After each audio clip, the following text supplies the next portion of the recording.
The dust-coated window of Fiona Tucker's small cabin framed the harsh Montana landscape like a painting she no longer wanted to see. With trembling fingers, she traced the delicate lace trim of her wedding dress, the one she'd worn just 3 months ago, before Daniel had been taken by the fever. Now, as her baby's hungry cries pierced the stillness of the June morning in 1878, she knew exactly what she had to do. Fiona carefully folded the ivory silk dress into a cedar box, the same one her mother had used to store her own wedding gown. The irony wasn't lost on her. Her mother's dress had been passed down through generations, but Fiona's would be traded for milk to feed her newborn son, James. The grief of losing Daniel still felt raw, but her child's needs pushed her forward. "Hush now, little one," she whispered, cradling James against her chest. "Mama's going to make everything right." Miles City, Montana had sprung up quickly with the expansion of the Northern Pacific Railroad, growing from a military outpost into a proper frontier town. Though still rough around the edges, it offered what Fiona needed most: a chance to survive. Daniel had brought her here with promises of fertile land and opportunity, but the harsh winter had weakened him before the spring fever took him completely. Fiona wrapped James in a soft blanket and secured him to her chest with a length of fabric, the way she'd seen the indigenous women do. The mid-June heat was already building as she stepped outside, the cedar box tucked under her arm. The walk to town was just over a mile, and she set off with determined steps despite her exhaustion. Mrs. Holly's at the general store had mentioned a woman named Beatrice who bought and sold fine clothing. If anyone in Miles City would give her a fair price for a wedding dress, it would be her. "It's beautiful craftsmanship," Beatrice said later, examining the dress with careful fingers. The older woman's shop was small but meticulously organized, with dresses, suits, and accessories arranged by color and size. "But I'm afraid there's not much call for wedding dresses here. Most girls bring their own from back east or make do with their Sunday best." "Please," Fiona said, her voice barely above a whisper. "I need milk for my baby. His father is gone and She stopped, unwilling to break down in front of a stranger. Beatrice's expression softened. "I can give you $5. It's not what it's worth, but it's what I can afford." $5 would buy milk and supplies for weeks if she was careful. Fiona nodded, not trusting her voice. "Wait here," Beatrice said, disappearing into a back room. She returned with the money and a small tin of powdered milk. "This is on the house. It'll help until you can get fresh." Fiona clutched the money and tin to her chest. "Thank you." The general store was her next stop. Mr. Holly's greeted her with the same pitying smile everyone in town had given her since Daniel's passing. She'd grown to hate that look. "Mrs. Tucker," he said, tipping his hat. "How can I help you today?"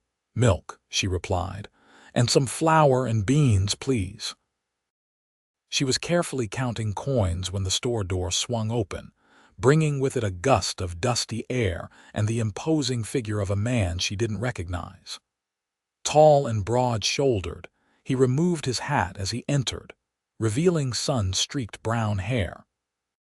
His clothes were trail-worn but of good quality, marking him as neither a drifter nor a town resident. "Afternoon," he said, nodding to Mr. Holly's. "Xavier McKinnon," Holly's exclaimed. "Haven't seen you in these parts since last cattle drive. Thought you might have headed back to Texas." "Still here," the man Xavier replied. His voice was deep, with a slight drawl that confirmed his southern origins. "Ranch is coming along. Thought I'd stock up before heading back out."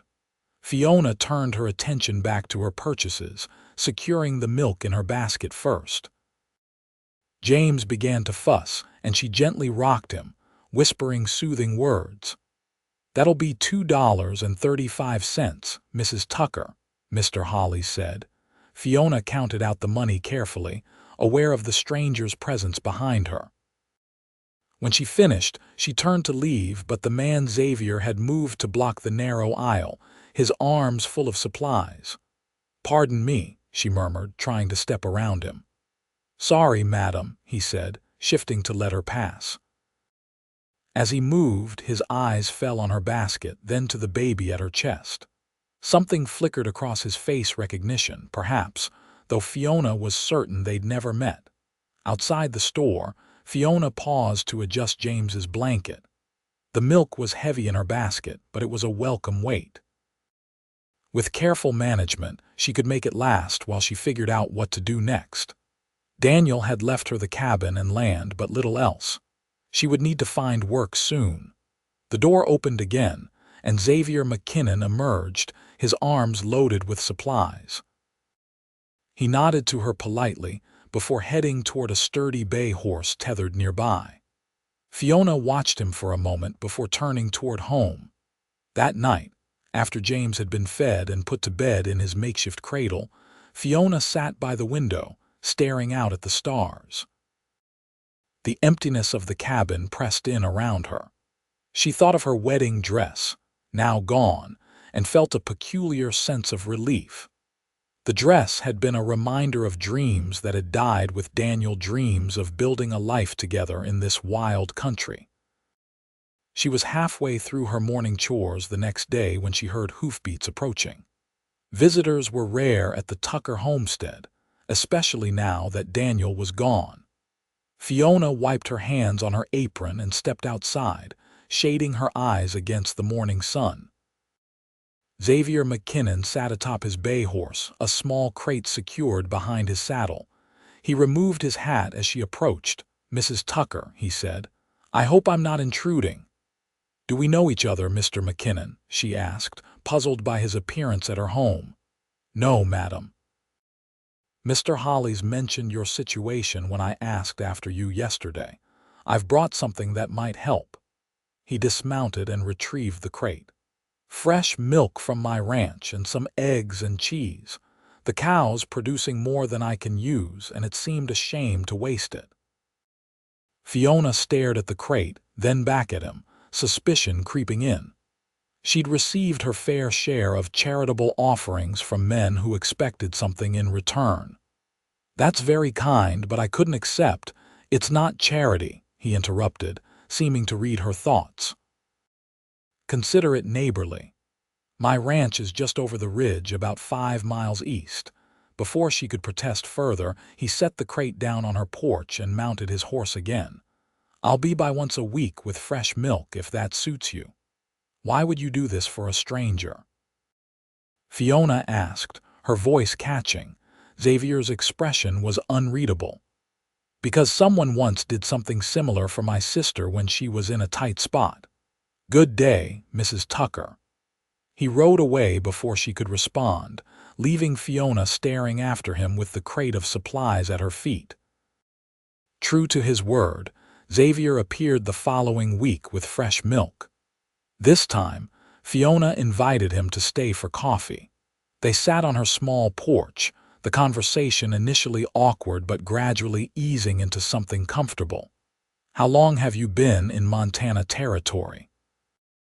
she asked, watching as he held baby James with surprising ease. "About 2 years now. Came up with a cattle drive from Texas and decided to stay. The land called to me, I suppose." He smiled down at James, who had wrapped a tiny hand around his finger. "Your boy has a strong grip." "Like his father," Fiona said softly. "Daniel was a carpenter. He could work all day and never tire." Xavier nodded, his expression thoughtful. "Mr. Hollis mentioned he passed this spring. I'm sorry for your loss." "Thank you." Fiona took a sip of her coffee, grateful for the moment to compose herself. He had such plans for this place. A bigger house, fields of wheat, maybe even some cattle eventually. "It's good land," Xavier agreed. "Rich soil, plenty of water." "Are you a farmer as well as a rancher, Mr. McKinnon?"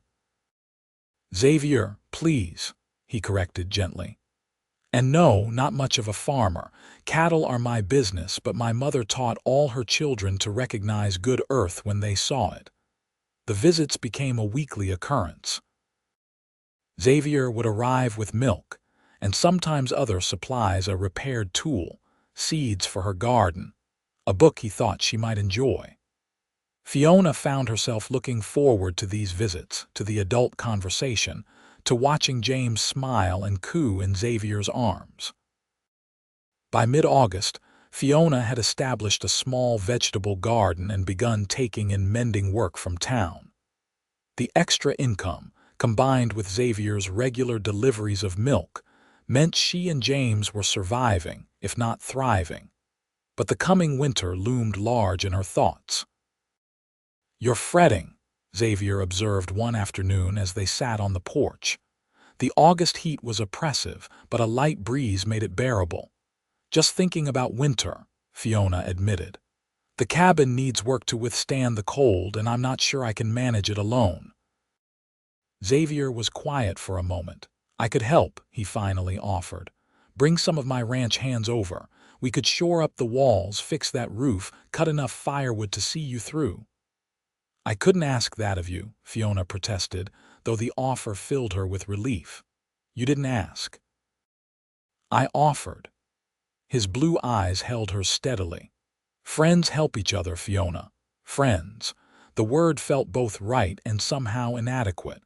Over the weeks, Fiona had come to look forward to Xavier's visits with an intensity that occasionally frightened her. She told herself it was natural, a young widow, isolated and vulnerable, finding comfort in kindness. But in quiet moments, she admitted there was more to it. True to his word, Xavier arrived the following week with 3 ranch hands. They spent 2 days repairing the cabin, chopping firewood, and constructing a small lean-to for storage. Fiona cooked for them all, her small kitchen bustling with activity and male voices, a stark contrast to the usual quiet. On the second evening, after the ranch hands had departed for home, Xavier lingered. They sat by the fire, James asleep in his cradle nearby. "I've been meaning to ask," Xavier said, his voice low so as not to wake the baby. "The dress Beatrice Simmons bought from you, was it your wedding dress?" Fiona's head snapped up in surprise. "How did you know about that? Small town," he said with a slight shrug. "Beatrice mentioned it when I was in her shop last week, said it was the finest dress she'd ever seen come through Miles City." Fiona looked down at her hands. "Yes, it was my wedding dress. I needed milk for James, and it seemed the most valuable thing I owned." Xavier was quiet for a long moment.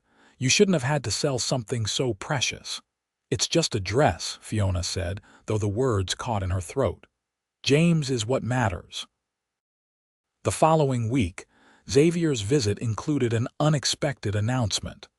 "I've been thinking," he said as they walked the perimeter of her small property.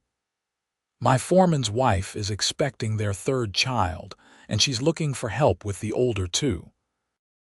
It's good pay, and you could bring James with you." "You're offering me a job." Fiona stopped walking, surprised. "Margaret's offering you a job," he corrected. "Though I might have suggested it. You mentioned wanting more regular work, and this seemed fitting." Fiona considered the offer. "The money would be welcome, and the company even more so. I'd have to bring James into town with me." "Of course. Margaret loves children, that's how she ended up with so many," he chuckled. "And my ranch isn't far from town. You could stay in the bunkhouse when the weather's bad." The arrangement began the following week. 3 days a week, Fiona would ride into town with Xavier or one of his hands, bringing James with her. She'd spend the day helping Margaret with her children, 5-year-old Anna and 3-year-old Thomas, while Margaret tended to the ranch accounts and prepared for her new baby. Margaret Coleman was a warm, practical woman who welcomed Fiona with open arms. "Xavier speaks very highly of you," she said on Fiona's first day. "Says you're managing that homestead all on your own with a baby, no less. That takes grit." I'm not sure it's grit so much as necessity, Fiona replied, bouncing James on her hip while helping Thomas with his breakfast. Margaret laughed. Out here, they're one and the same. The work was a welcome distraction from Fiona's grief, which still surfaced in unexpected moments. The Coleman children were lively and sweet, and Margaret's friendship eased the loneliness that had plagued Fiona since Daniel's death. And then there was Xavier. Though their paths crossed regularly at the ranch, Xavier maintained a respectful distance. He was unfailingly kind, checking on her welfare, ensuring she had safe transportation to and from town, but never presuming or imposing. Sometimes Fiona caught him watching her with an expression she couldn't quite decipher, thoughtful, perhaps, or wistful. One evening in late September, as Xavier drove her home in his wagon, James asleep in her arms, the sky exploded in a sunset of orange and pink. "Look at that," Xavier said, pulling the wagon to a stop at the crest of a hill. "God showing off." Fiona smiled at the phrase, something her father used to say. "It's beautiful." They sat in companionable silence, watching as the colors deepened and then faded. In the growing dusk, Xavier's profile was sharp against the darkening sky. Fiona found herself studying him, the strong line of his jaw, the slight curl of hair at his collar, the capable hands that held the reins. "You're staring, Mrs. Tucker," he said softly, not turning to look at her. Fiona felt heat rise to her cheeks. "I was just thinking that I don't know much about you, despite all your kindness to James and me." Xavier clicked to the horses and the wagon began moving again. "Not much to tell. Born in Texas, oldest of 5. Father died when I was 16, so I took over running the family ranch. When my brother was old enough, I handed it off to him and came north with a cattle drive."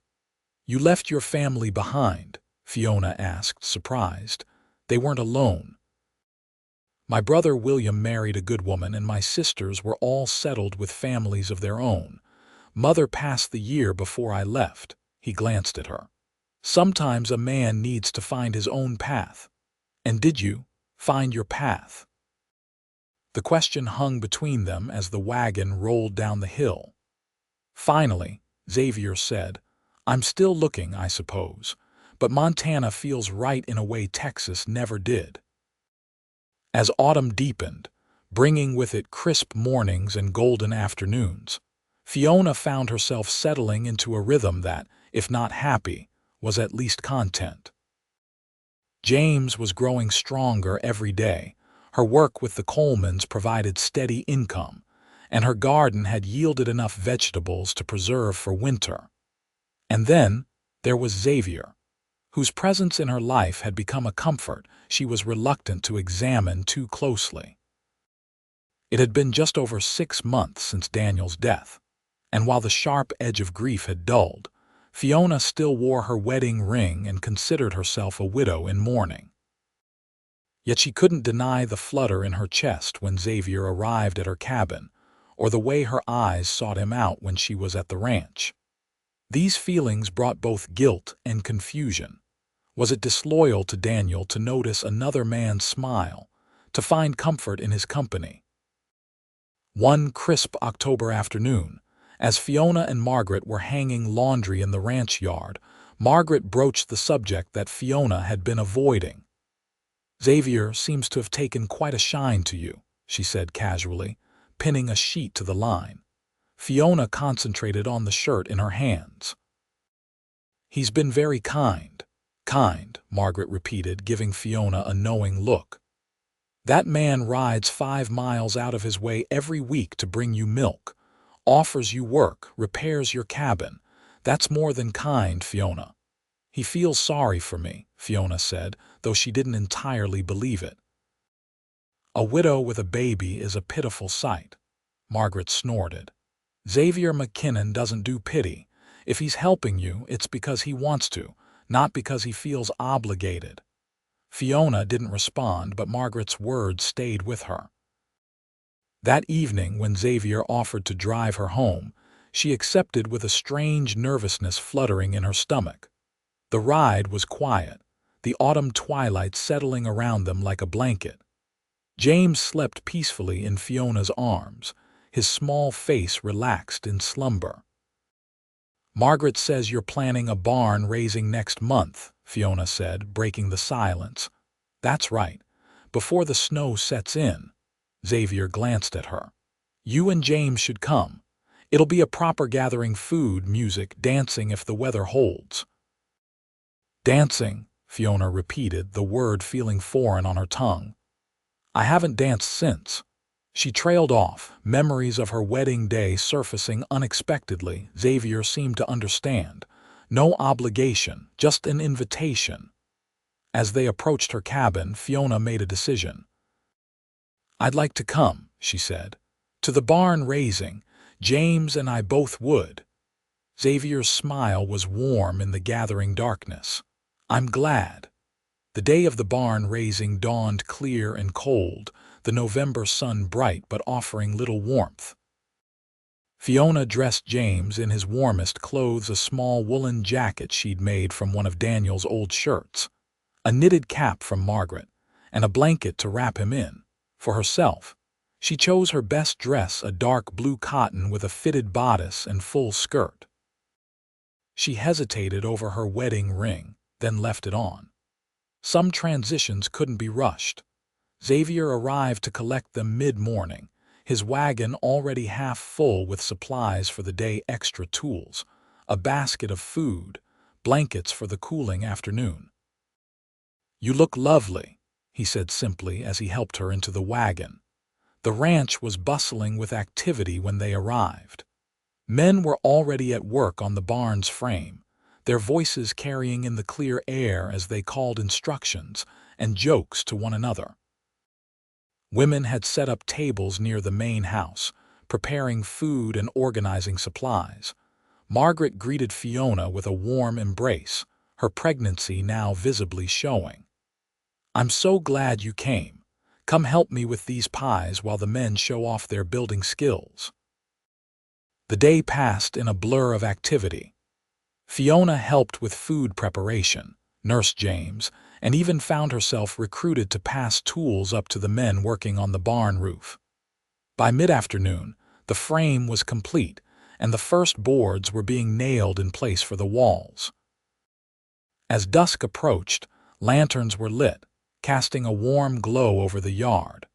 Someone produced a fiddle, and soon music filled the air. Trestle tables were laden with food: roasted meats, vegetables from late gardens, pies and cakes and cookies. Fiona sat with James on a bench near one of the fires that had been built to ward off the evening chill. She watched as couples began to dance in a cleared area between the house and the half-built barn. "May I?" Xavier appeared before her, hand extended. He had changed from his work clothes into a clean shirt and vest, his hair still damp from washing. Fiona glanced down at James, who was contentedly playing with a small wooden horse Xavier had carved for him. "Margaret said she'd watch him," Xavier added, nodding toward where Margaret sat with her own children nearby.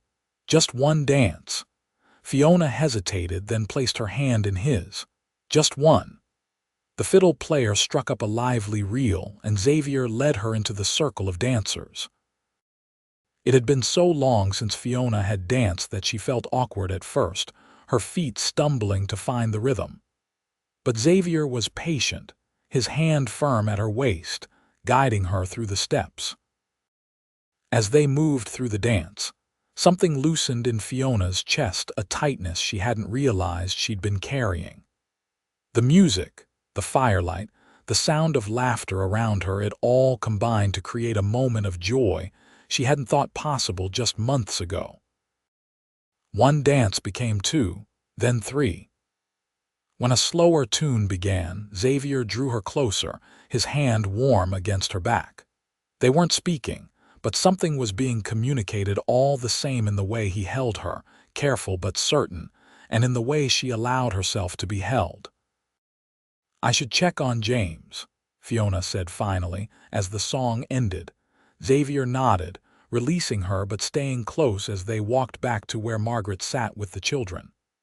James was asleep in Margaret's arms, his small face peaceful.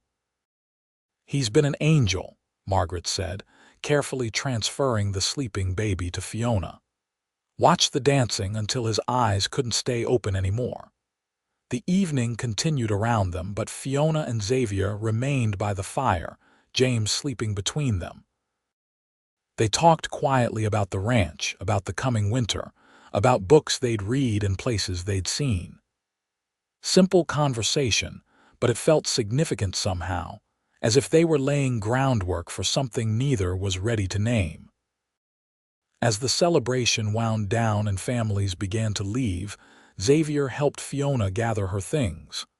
"Stay at the ranch tonight," he offered. "It's late, and the temperature's dropping. You can have my cabin, I'll bunk with the hands." The offer was practical, not presumptuous, but Fiona felt a blush rise to her cheeks all the same. "Thank you, that would be sensible."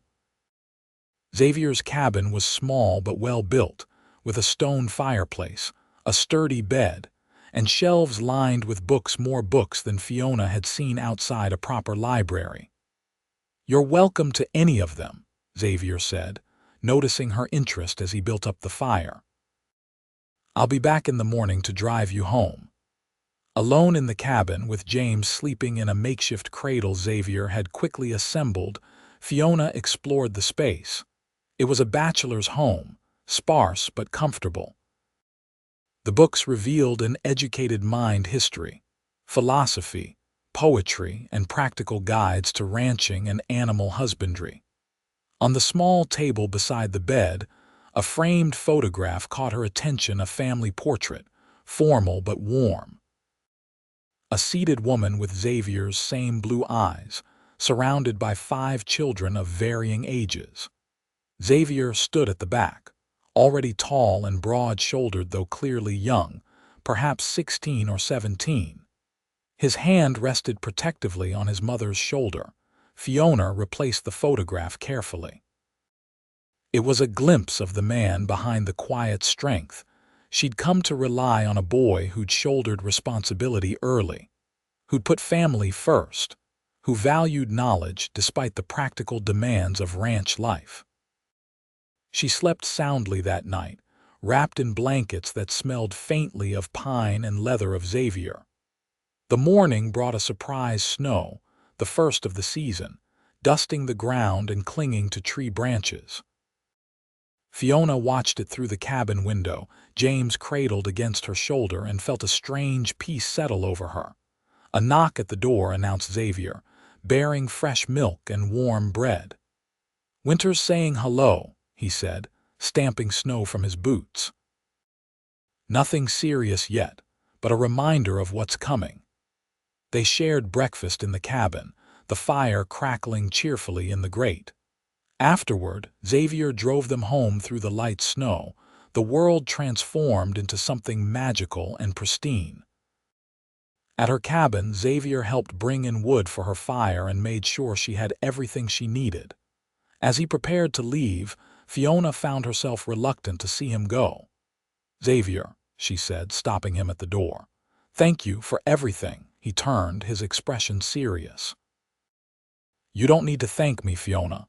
"Nevertheless," she insisted, "you've been kind when you had no reason to be." Xavier took a step toward her, then stopped, as if reconsidering. "There's always reason for kindness," he said finally, "but in your case it's been my privilege, not my burden." After he left, Fiona stood in the doorway watching until his wagon disappeared over the ridge. Something had shifted between them during the barn, raising a barrier lowered, a possibility acknowledged. She wasn't ready, not yet, but for the first time since Daniel's death, she could imagine a future that wasn't defined solely by loss.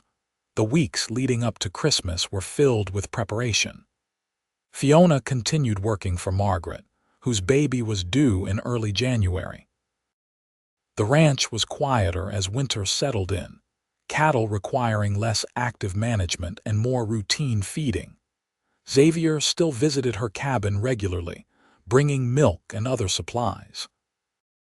Sometimes he stayed for a meal or to help with a repair. Other times he merely delivered what she needed and continued on his way, respecting her space and her still raw grief.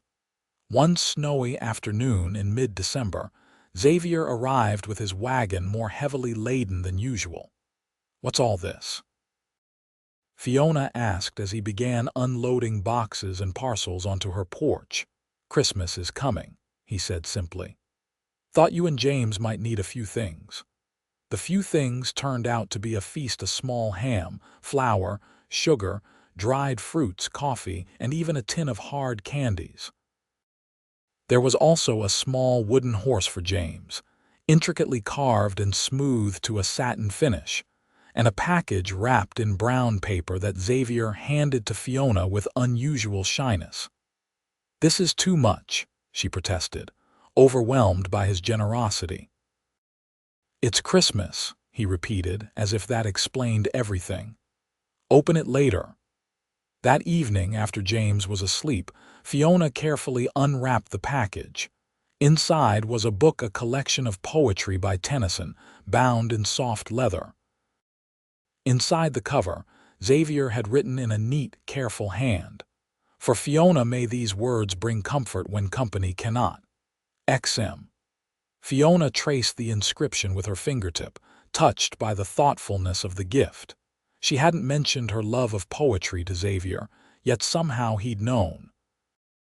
On Christmas Eve, a blizzard swept across the territory, blanketing Miles City and the surrounding ranches in snow.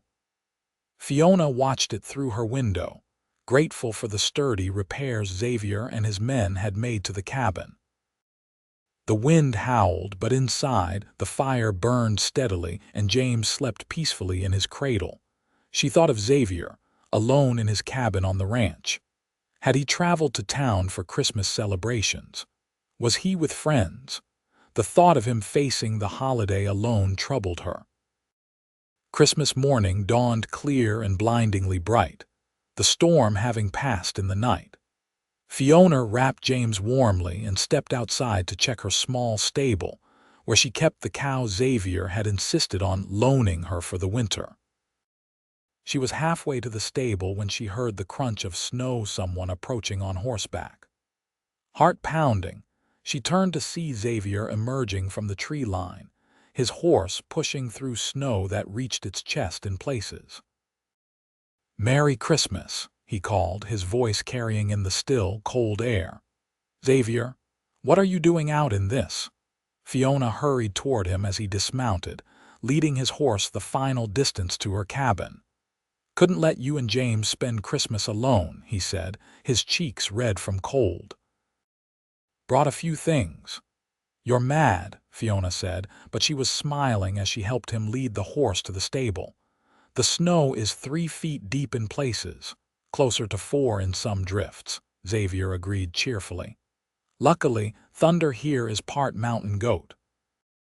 Inside the cabin, Xavier shed his heavy coat and warmed himself by the fire while Fiona prepared coffee. James, awake now, watched the visitor with wide eyes from his cradle. "I have something for you," Xavier said once he'd warmed up. From his saddlebag, he produced a small package wrapped in red cloth and tied with twine. For James, actually. Fiona unwrapped it to find a small silver rattle, beautifully crafted with a smooth wooden handle. "Xavier, it's lovely. It was mine, then my sister's and brother's. Mother saved it." He looked somewhat embarrassed. "I thought James might like it." The gift, a family heirloom shared with her son, touched Fiona deeply. "I didn't get you anything," she admitted, feeling suddenly inadequate. Xavier shook his head. "I didn't come for gifts, just for company." They spent the day together, sharing a simple Christmas meal of ham and biscuits, reading aloud from Fiona's new book of poetry, playing with James on a blanket spread before the fire. As dusk approached, Fiona knew Xavier would need to leave soon to reach the ranch before full dark. "Stay," she found herself saying as he began to gather his things. "The snow's too deep and night's coming on. It's not safe." Xavier paused, studying her face carefully. "Are you certain?" Fiona nodded. "I can make up a pallet by the fire." "The pallet will do fine," he agreed. That night, with James asleep in his cradle and Xavier on a makeshift bed near the fire, Fiona lay awake, listening to the occasional pop of burning wood and the deep, steady breathing of the man sleeping just feet away. The cabin, which had felt so empty for so long, now felt full in a way that had nothing to do with the additional person occupying the space. In the morning, Xavier departed, but not before chopping enough wood to last a week and promising to return as soon as the snow allowed. Fiona watched him ride away, James in her arms, and felt the strange peace that had been growing within her solidify into something she recognized: hope. January brought the birth of Margaret's baby, a healthy boy they named Samuel, and a brief thaw that made travel between the ranch and town easier. Xavier used the opportunity to bring Fiona additional supplies and check on her well-being. During one such visit, as they sat at her small table sharing a meal, Xavier broached a subject that had been unspoken between them. "Fiona," he began, his usual confidence seemingly diminished. "I've been thinking about your situation here." Fiona tensed slightly. "My situation? The cabin is solid enough, but it's small for a growing boy. The land is good, but more than you can manage alone." He paused, seeming to choose his next words carefully. "I have a proposition to make." Fiona's heart quickened. Was this a proposal? Was she ready for such a thing? "My ranch is doing well," Xavier continued, "but the house is too big for one person. I thought perhaps you might consider a partnership of sorts." "Partnership?" Fiona repeated, uncertain of his meaning. "You and James would have your own space. The main house has 3 bedrooms. You could continue working with Margaret if you wished, or take over management of the household. James would have space to grow, other children nearby with the Colemans." He met her eyes directly. "It would be a practical arrangement." Fiona studied his face, trying to discern his true intent. "Practical," she echoed, feeling a surprising disappointment. Xavier must have read her expression, for he reached across the table to take her hand. "Fiona, I'm not asking you to forget Daniel or to rush into anything you're not ready for. I'm offering a home, security for you and James, and—" he hesitated, "and my friendship for as long as you want it, in whatever form you wish." It was a generous offer, carefully phrased to avoid presumption or pressure. Yet Fiona sensed the deeper current beneath Xavier's words, the things he wasn't saying but perhaps hoped she would hear. "I need time to think," she said finally. "Of course." Xavier released her hand and stood. "There's no rush. The offer stands whenever you're ready to consider it." After he left, Fiona found herself restless, pacing the small confines of the cabin while James watched from his cradle. Xavier's proposition made practical sense. The cabin was indeed small, and managing alone was difficult. But was practicality enough of a foundation to build a new life upon, and what of her feelings for Xavier? She cared for him, enjoyed his company, respected his character. But did she love him? Could she love again so soon after losing Daniel? Fiona found herself standing before the small trunk where she kept her few precious possessions. From it, she removed the cedar box Beatrice had returned to her after purchasing the wedding dress. She had kept it, though it remained empty, a reminder of what she had sacrificed for her son. The knock at her door the next morning was unexpected.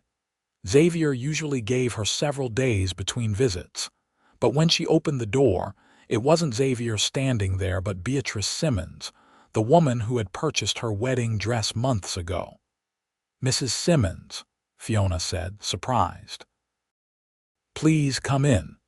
Beatrice entered, stamping snow from her boots. She carried a familiar cedar box in her arms. "Mrs. Tucker," she said briskly, I've come on a rather unusual errand. Fiona invited the older woman to sit and offered her coffee, which Beatrice accepted gratefully. James was napping, the cabin quiet save for the crackling of the fire. "I've brought your dress back," Beatrice said without preamble, placing the cedar box on the table between them. "Or rather, I've been asked to return it to you." Fiona stared at the box in confusion. "I don't understand." "You purchased it fairly." "Indeed I did," Beatrice agreed. "And I sold it just last week to a gentleman who specifically requested I return it to you." She reached into her pocket and withdrew a small cloth pouch. "Along with this." The pouch clinked as Beatrice placed it beside the box. Fiona opened it to find several gold coins, far more than the $5 she had originally received for the dress. "Who would do such a thing?" Fiona asked, though she already suspected the answer. "Mr. McKinnon was most insistent," Beatrice said, confirming Fiona's thought. "Said you shouldn't have had to part with something so precious, and that I was to tell you his exact words." She paused, as if recalling. "He said, 'Tell Mrs. Tucker to keep the dress. Her son may have a sister someday who'll want to wear her mother's wedding gown.'" Fiona's hand flew to her mouth, tears springing to her eyes unbidden. The message was clear in its implication. Xavier was thinking of a future, of children they might have together. "He's a good man," Beatrice said softly. "Not many would understand what a wedding dress means to a woman." After Beatrice left, Fiona opened the cedar box with trembling hands. The ivory silk dress lay within, carefully folded, the lace trim still perfect. She lifted it out, memories of her wedding day flooding back, not with the sharp pain she expected, but with a gentle nostalgia. She had loved Daniel, truly and deeply. Their time together had been brief but precious, and he had given her James, the greatest gift of her life. But Daniel was gone, and she was still here, still young, still capable of building a life and loving again. Fiona carefully refolded the dress and returned it to the cedar box. Then she began to pack clothes for herself and James, the few household items she couldn't bear to leave behind: books, the silver rattle Xavier had given James for Christmas. The next morning dawned clear and cold. Fiona bundled James warmly and loaded her few possessions onto the small sled she used for trips to town. The cedar box containing her wedding dress rested safely among her things. The journey to Xavier's ranch was challenging with the snow, but the path had been traveled enough to create a passable trail. James, secured to her chest, seemed to enjoy the adventure, his eyes wide as they made their way through the winter landscape. It was mid-afternoon when they finally arrived at the ranch. Xavier was in the yard, discussing something with one of his hands when he spotted her approaching. He froze for a moment, then hurried toward her, disbelief and hope warring on his face. "Fiona," he called as he neared. "What are you doing out in this cold? You asked me to consider your proposition," she said, her voice steady despite her racing heart. "I've considered it." Xavier reached her side, immediately taking the rope of the sled from her cold hands. His eyes scanned her face, searching. And I've decided that practical arrangements have their place," Fiona said carefully. "But they're not enough for me, Xavier." His expression fell slightly, but he nodded, ever respectful. "I understand." "No, I don't think you do," Fiona continued, finding courage in his obvious disappointment. "I want more than practicality. I want a partner, a friend, someone who understands that while I'll always carry Daniel in my heart, there's room there for new love too." Xavier's eyes widened, hope returning. "Fiona, Beatrice brought me the dress yesterday," she interrupted. "And your message." A flush rose to Xavier's cheeks. "I hadn't planned to tell you so soon. I didn't want to pressure you." "It was the kindest pressure I've ever felt," Fiona said softly. "Knowing you believed in a future where I might be happy again, where James might have siblings, where my wedding dress might be worn by a daughter. She reached out to touch his cheek. It gave me courage to believe in that future too. Xavier covered her hand with his own, his eyes never leaving hers. "Are you certain? It hasn't been a year since Daniel. Time measures differently out here," Fiona said. "Seasons change, life goes on. Daniel would want James and me to be happy, to be safe, to be loved." "I can promise you all of those things," Xavier said fervently, "for as long as I live." "Then I accept your proposition, Xavier McKinnon," Fiona said, "though I think we might need to renegotiate the terms."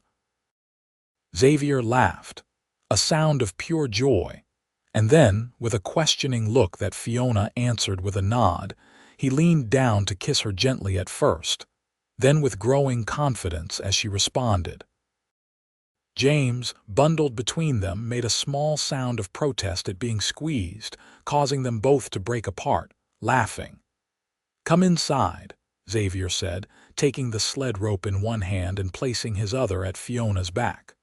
"Welcome home." Their wedding took place in early June 1879, just as the wildflowers began to carpet the hills around Miles City.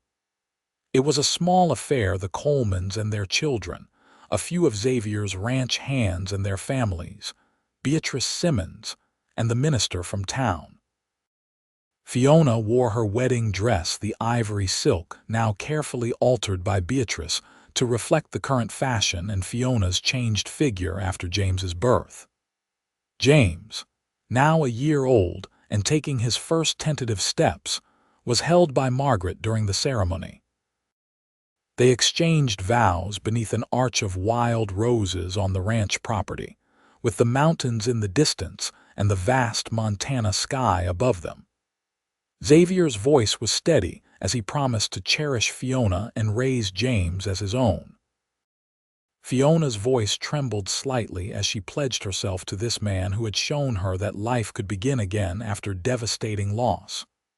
"By the power vested in me," the minister concluded, "I pronounce you husband and wife. Mr. McKinnon, you may kiss your bride."